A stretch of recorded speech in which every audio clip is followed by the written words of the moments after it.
Hello, this is Neil Feit from SUNY Fredonia with my second video of two on theories of free will, made especially for my Philosophy 258 students.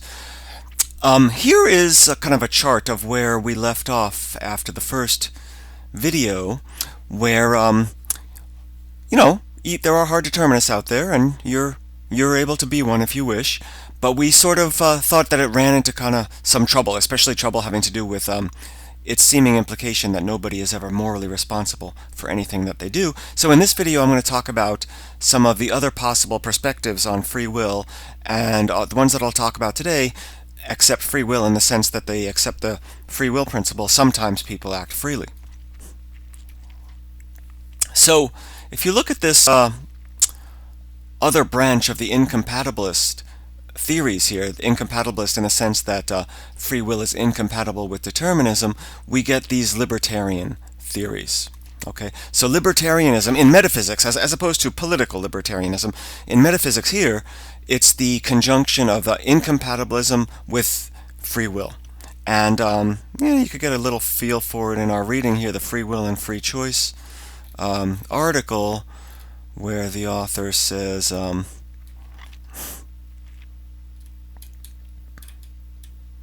libertarians believe that free will is incompatible with determinism and argue that we have free will, and he talks about some ways of understanding that libertarian free will. So the general idea here is that people sometimes act freely, so the free will principle is true, and that this is incompatible with determinism. It's incompatible with every event being caused to happen by other events. And I'm going to talk about two libertarian views, which I'm going to label indeterminism and the agent causation theory. So two precise versions of this general family of libertarian views about free will. So here's a view that we're going to call simple indeterminism. If we think that we sometimes act freely and that this is incompatible with determinism, then we might consider the natural view that freedom is merely uncaused action. The idea is that if your action is caused, well, then it can't be free. So if your action is truly free, the idea is it's uncaused. Okay, and we could draw a little action here. Okay, and the idea is if this action is caused, if there's some prior event causing it to occur, it's not free, then we might draw a little line through the cause and effect arrow. So it's uncaused, or a double line if you want, right? So the idea is when there are no causes to your action is free. Okay, so here's the view in two claims. According to this view, there are some uncaused actions, and people act freely by performing such actions. If you're skeptical about the possibility of uncaused actions, you're probably skeptical about the plausibility of simple indeterminism to begin with. But maybe let's waive that worry. I want to talk about some other problems for this theory, and the idea that people are morally responsible for the uncaused actions they perform, these being the free actions according to Claim A. Okay, so let's talk about this theory for a couple of minutes, or let's think about it. There's a textbook out there, maybe not even a textbook, just a general book for intellectual people called Riddles of Existence. And I'm going to be in the public internet here. I'm going to show you an example from that book, the Mother Teresa example. Just as from Google Books here, anyone could see it. Okay. The problem here is that libertarians are clear on what freedom isn't, according to the authors here. It's not determinism, but it's a little more troubling for libertarians to tell us what freedom is. Okay, and simple indeterminism, in effect, equates freedom with randomness, right? So purely uncaused acting. And here's an example to kind of drive home the problem with that. Suppose Mother Teresa discovers a hand grenade in an orphanage in Calcutta. As you might expect, she picks up the hand grenade in order to dispose of it safely. But now an utterly uncaused event occurs. To her horror, her hand suddenly pulls out the pin and throws the grenade into the heart of the orphanage. The grenade explodes, resulting in mayhem and destruction. When I say uncaused, I really mean there is no cause, none whatsoever. As I am imagining the example, the action of pulling the pin and throwing the grenade was not caused by any decision on Mother Teresa's part, nor did it have an external physical cause. No dormant dark side of Mother Teresa's personality has finally come to light. She has no nervous tic. Her hand simply flew up from absolutely no cause whatsoever. This clearly is not a free action. We could not blame Mother Teresa. She is a victim of a cruel accident." End quote. Okay. So the idea here is, even if we accept for the sake of the argument that there are such things as uncaused actions, they simply do not seem to be the kinds of things that we would normally call acting of your own free will. So here's a little diagram similar to what I drew before. The action of pulling the pin and throwing the grenade, according to this example, is an uncaused action. There are no prior events that make it happen. In fact, there's nothing prior to it that makes it happen. It's out of the blue, pure chance. And the argument claims that if simple indeterminism is true, then what Mother Teresa did is a free act for which she's morally responsible. Premise 1 is clearly true. It's hypothetical, conditional. It says if simple indeterminism is true. Well, if simple indeterminism is true, then there are some uncaused actions, and people act freely by performing them. So if simple indeterminism is true, what Mother Teresa did is a free act for which she is morally responsible because it was an uncaused action. Claim A of simple indeterminism says these are the free actions, and Claim B says we're morally responsible for these actions. But according to premise 2, which is not about simple indeterminism, this is not a free action for which she's morally responsible. Mother Teresa was not in control of this action. No one and nothing was in control of this action. It just happened.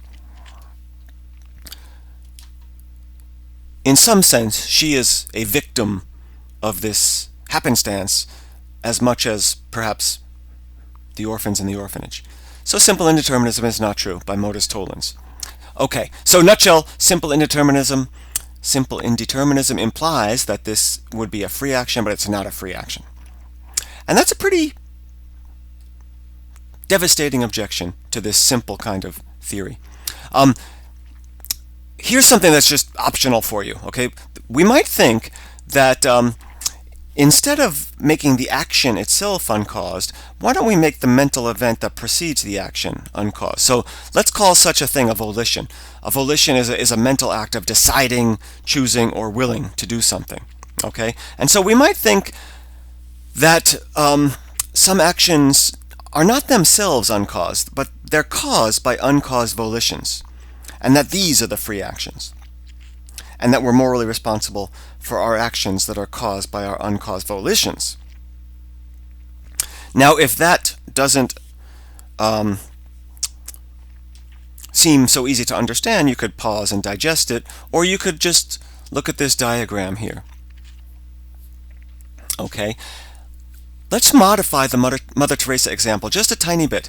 Instead of the action of pulling and throwing being uncaused, let's let that action of throwing and pulling be caused by a decision, okay, which is a volition. But let's let the decision itself be uncaused. Okay? The argument here is exactly the same as it was in the first case. If volitional indeterminism is true, then what Mother Teresa did is a free act for which she's morally responsible. And that's because volitional indeterminism says we act freely when we act in such a way that our actions are caused by these uncaused volitions. According to this example, this is such an action. But this is not a free act for which she's morally responsible, and hence volitional indeterminism is not true. Imagine Mother Teresa in this situation, like she's wanting to protect the children, caring about the children, but all of a sudden, out of the blue, decision, pull and throw the grenade. Again, it doesn't seem to make much of a difference if the action itself is what is uncaused out of the blue, or if the decision is what's uncaused out of the blue, being completely contrary to her character. So it seems, again, pushing the uncaused action back one step into the mental realm rather than the overt physical realm of behavior doesn't seem to solve the problem. Okay, so indeterminism, in the sense of truly uncaused actions being essential to free will, doesn't seem to capture the kind of control over our actions that we want free will to capture. So let's have a look at these other libertarian views which incorporate what I'm going to call agent causation. Okay, and libertarians do have a kind of dilemma here. According to them, free actions can't be something that are determined to occur. But according to them, and pretty much everyone, a free act can't simply be a matter of pure chance or luck. It can't be uncaused, as simple indeterminism says, or result from an uncaused event, as volitional indeterminism says. So, can we kind of go between the horns of this dilemma, to use an old phrase? All right, is there a middle ground here between being determined to occur on the one hand and being a matter of pure chance or luck, or being essentially involved with an uncaused event on the other? Well, agent causation theorists think that there is a middle ground, and here's the idea. When you act freely, your action was not caused by other events, but it was not uncaused either. And the idea is it was caused by you, the agent, not by any other events. So when you perform an action, you are the agent of the action, the one performing the action. That's all that means. And as we know from physiology, when we act, our muscles contract, and therefore our nerves fire before that, and our brain in the motor area starts the appropriate nerves firing. So more precisely on this view, when you act freely, you, via agent causation, cause an event in your brain to occur, and this brain event results in your action. Okay. There was a very influential 20th century philosopher, Roderick Chisholm, who wrote a famous paper, Human Freedom and the Self, where he very clearly defends a kind of agent theoretic view of free will. And in this article, he uses this quotation from the ancient philosopher Aristotle. Remember life functions? Here's the quotation. A staff moves a stone and is moved by a hand which is moved by a man. And according to Chisholm, Aristotle suggests a kind of agent causation view of free will. Here is a diagram that I'm going to fill in a moment. At the bottom are a series of events, okay, going from past to future, left to right, okay? We have a brain event, which is going to cause muscles to contract, which is going to cause the hand to move, and the staff to move, and the stone to move. These are all events, okay? But if this action of moving the stone with the staff is a free action, then there's going to have to be an event here which is agent cause, and that is the brain event. So this downward arrow, downward arrow represents agent causation. It's not a relationship between two events, as the horizontal arrow indicates. It's a relationship between an agent and an event. So that brain event was caused, but not by any other events. It was not determined to occur, and up until the time that it occurred, there was a chance that it did not occur. But it wasn't random either. It's caused by the man. That's the idea here. So according to this theory, by the way, there's a couple of handouts on free will for our class. The theories are on the in this case, the second handout on free will. An action is free according to this view if and only if it meets two conditions. It's not caused by any other events, but it is caused by its own agent, the person who performs it. And people perform such agent-caused actions and are morally responsible for them. That's the essence of this theory. We do, in fact, perform agent-caused actions which are not caused by other events but are caused by ourselves, and these are the ones that we're free. We do freely and are responsible. A lot of people think that this theory is unscientific, and I got to admit, I think there's something to this sort of skeptical objection. This theory makes two assumptions. One of them is that there are these events that occur in our brains, neurons firing, neural activity, that are the causes of our actions, but they themselves aren't caused by any other events. Maybe kind of weird. And that these action-causing events in our brain, they are caused by us. the agents, the ones who have the brains. And the objection is that science in general, the science of the brain in particular, simply gives us no reason to believe either one of these assumptions. That there are these events that happen in our brains that aren't caused by any other events but are caused by us. Some of you might want to think about, when we were talking about materialism and dualism here, the debate having to do with mental causation and things like this.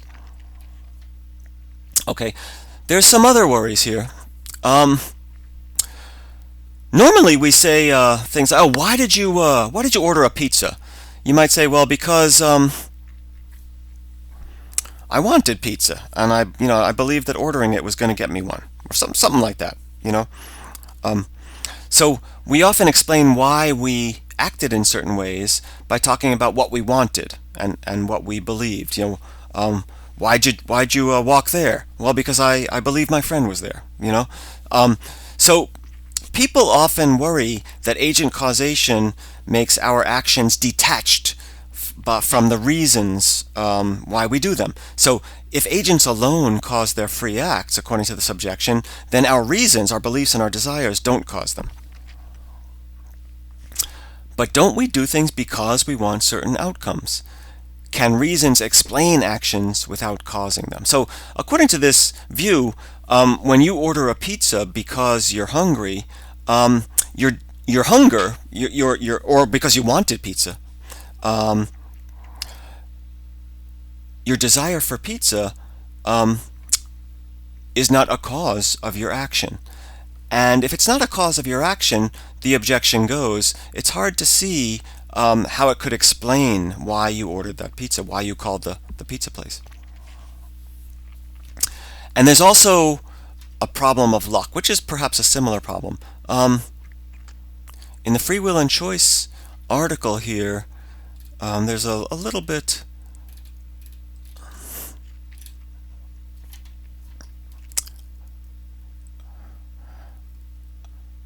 He's using indeterminism here to be kind of libertarianism in general.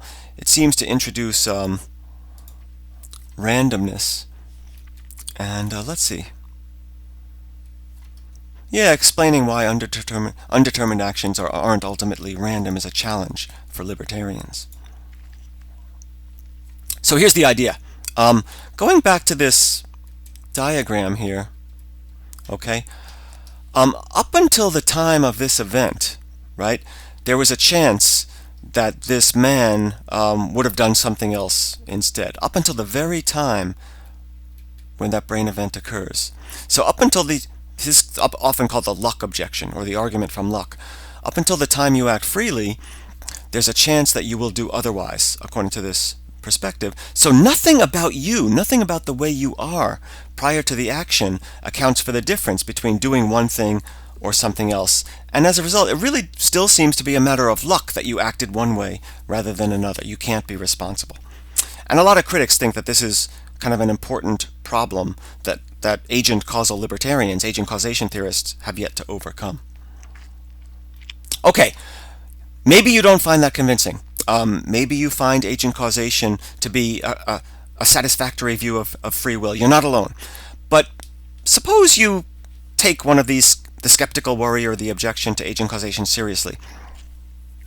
A lot of people do, and a lot of people say that we should rethink this argument for incompatibilism. We should rethink the idea that acting freely really is incompatible with determinism. And people who ask us to rethink this are called compatibilists. So let's finish this video by taking a look at this outlook. According to this perspective, compatibilism, free will is compatible with determinism. We can act freely, we can be morally responsible for our actions, even if determinism is true. And I want you to be careful here, because a lot of students don't quite appreciate the full force of this. Compatibilists think that we could act freely even if our actions, all of them, were determined to occur by conditions that obtained before you were born. So even if your action was caused by your beliefs and choices beforehand, and even if those were caused, and even if we could trace the causes back before you were born, your action could still be free. free in the ordinary sense of that term. That's what compatibilists think. If you're a compatibilist who believes that determinism is actually true, then you're called a soft determinist. And there's a very big difference between soft determinism and hard determinism. They both believe in determinism, but soft determinists think that some of our actions could nevertheless be free if they're caused in the right way. Okay? Other compatibilists who think, oh, maybe science has yet to come down firmly on whether determinism is actually true. They're compatibilists, but they don't commit themselves to the actual truth of determinism, if that's clear.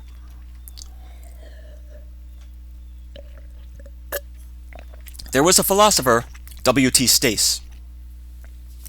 You could see a little bio at the bottom there. He wrote a book, Religion and the Modern Mind, in 1952, and in this book he has a chart where he's contrasting free acts and unfree acts. So imagine, seems like a free action, Mahatma Gandhi fasting in India because he wanted to free India from British colonial rule. Seems like a free action. Freely done hunger strike may be praiseworthy. Contrast that with an unfree act, the man fasting in the desert simply because there was no food to eat. How about a free act, second one down, stealing bread because you're hungry? Okay, maybe you're not starving, but you're hungry, you see some bread, you steal it. An unfree act on the right side, stealing because one's employer threatened to beat one. You're being compelled by your... Free act, signing a confession simply because you want to tell the truth, versus unfree, signing because the police beat you. A free act, leaving the office because you wanted to eat lunch, and an unfree act, leaving your office because you were forcibly removed. Okay, the important point here, according to Stace, is that the free acts have causes. Okay, just because an action has a cause, we should not conclude that it's not a free act. And the general idea here is that actions are free. Actions are free when they're caused in the right way, caused by the actor, the agent's own mental states, internal mental states. If you do basically what you want, then you're free. I'm going to be really quick here. There's a great Scottish philosopher, British empiricist David Hume, who wrote his second most famous book, maybe The Enquiry, and he says, by liberty, and by liberty Hume meant what we now say freedom. By liberty, then, we can only mean a power of acting or not acting according to the determinations of the will. This is, if we choose to remain at rest, we may. If we choose to move, we also may. So the idea here is being free is acting in a way that you choose to act. Now, this hypothetical liberty is universally allowed to belong to everyone who is not a prisoner and in chains. Here, then, is no subject of dispute. So Hume here is sort of an 18th century version of compatibilism. As long as you can do as you choose to do, you're acting freely, even if you were caused to choose in the way that you chose.